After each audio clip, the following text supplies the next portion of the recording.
So we are going to begin some colored pencil techniques, and I am going to start here with layering colors. So I'm taking a yellow because it's a light color, and I'm going to start light, and I'm just going to color in this shape. And now I'm going to layer orange on top of it, but I'm going to leave some of that yellow exposed so you can see. And now here comes pink, and then I'll finish it off with a little bit of a violet for a shadow, so you can see how I layer colors to add some depth there. Next, I will do hatching or feathering, so that is drawing in one direction. So I'm moving at a diagonal here, and when I feather or hatch, I do kind of like to add in a few colors just to make it more interesting. So here I put in a little bit of green and then some yellow. And I think that looks very, very pretty. Next, I'm going to do cross hatching. So that is where you make hatching marks in one direction and then you make them in an opposite direction. So here I'm changing the diagonal of the stroke. And the tighter your hatch marks are, the darker it will appear. If you spread them out like I'm doing here, it will appear lighter. So that's how you can show lights and darks. And now in this little cube here, I'm going to shade this in using the cross hatching technique. So I'm thinking about where the light is hitting, and I'm imagining the light above this cube.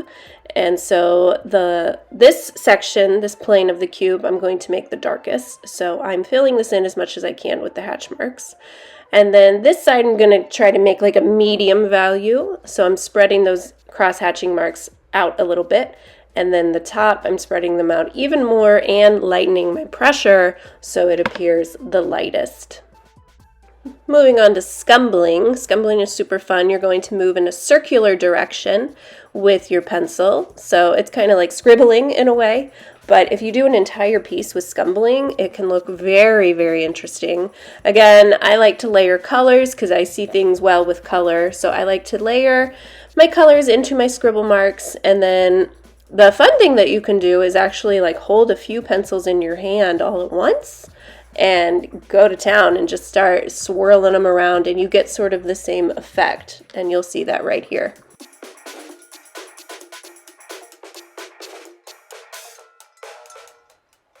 All right, now I'm moving on to this called burnish with white. So I'm going to use the same colors as I did on the layering one, and I'm pretty much going to do that same sort of process to start. Then I'm going to take white, and I am going to layer white on top of all of these colors. And I'm putting a heavy pressure on the white, not too heavy that I'm going to like tear the paper or anything. But what this is doing is it's kind of providing a hazy look to the colors. It's kind of softening them so they're not so bright. It's dulling it down. And you could do this with white, or you could do this with maybe a gray to dull out the colors even more. So if you're coloring anything that's maybe just too vibrant, too bright, you want it to be a little more faded, this is a way you can do it. You can burnish it by layering a color all the way on top. So it's kind of difficult to see, but you can see it a little bit. You can just see how my burnished one is a little more smooth looking, softer looking than my circle up in the top left corner because I burnished it. All right, down here I'm going to blend using warm colors. So warm colors, think warm, reds, oranges, yellows. And I am just going to start here with red. And so let's say I am coloring something that needs to appear very vibrant and strong. And I want it maybe in the red tone, right? So I start with red, that's fine, but I want to layer in even some more colors because that's really just gonna make it seem more rich. So I'm gonna show you here, like half of it I'm gonna layer colors, half of it I'm just gonna keep it regular old red. And you can already see on the top part, I'm layering in an orange, and you can see how that's filling in some of those white gaps, and it's looking very nice already. And then after that, I'm going to add in a yellow, because these are all in the warm family. These are analogous colors, and this is going to make it seem even more vibrant and saturated, rich with color. So you can see the difference there. So down here I'm going to layer a color. So this is just one color only, and I want you to layer it on top of itself. So you will do that just by changing direction. So here I'm moving at a diagonal direction, and then you will move maybe at the opposite direction, kind of like a crosshatch. And then you'll move in a horizontal direction and then a vertical direction. And what that does is it really builds up this color. So again, it just is going to seem more alive rather than faded, depending on the look you want for your artwork. So you see here, I've changed direction. It's already building up how dark this color is. So this is a way to make your color darker. Rather than pressing so hard you break the pencil or you ruin the paper, you just layer. You build up the directions of the same color.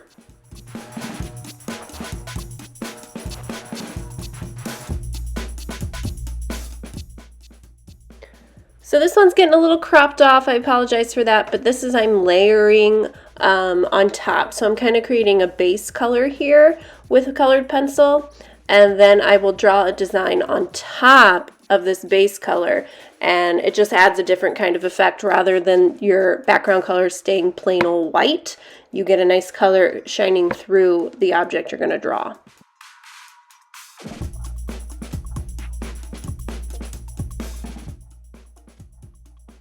Value scale, that is an element of art. Value, the lightness or darkness of a color or gray.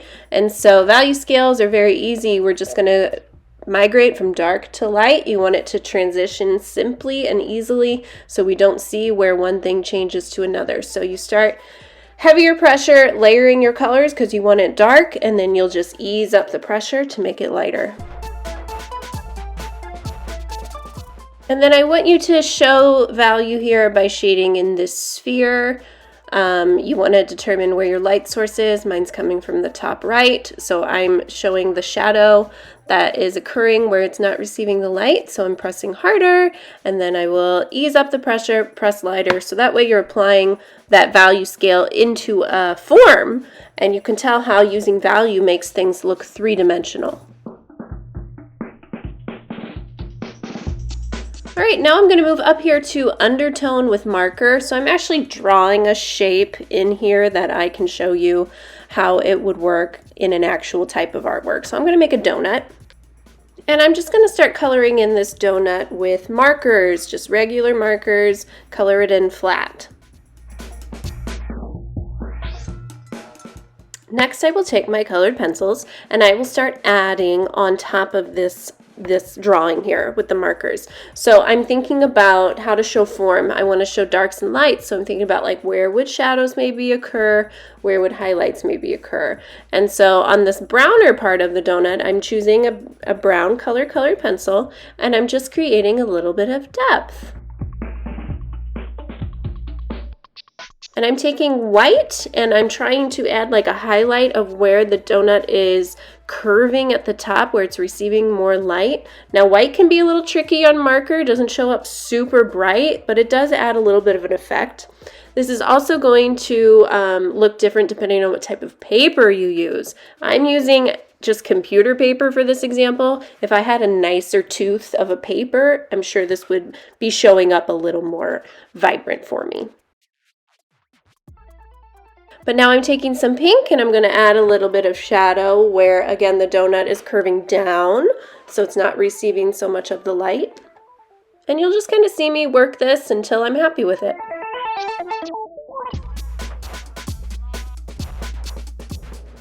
All right, so the last one is your choice. You get to pick what technique you want to use, and you're going to color in this cylinder showing lights and darks. And I would choose a technique that you think you really want to explore in the future, so you get another opportunity to practice it. So for me, I'm doing cross hatching, and you'll just see this when it is complete.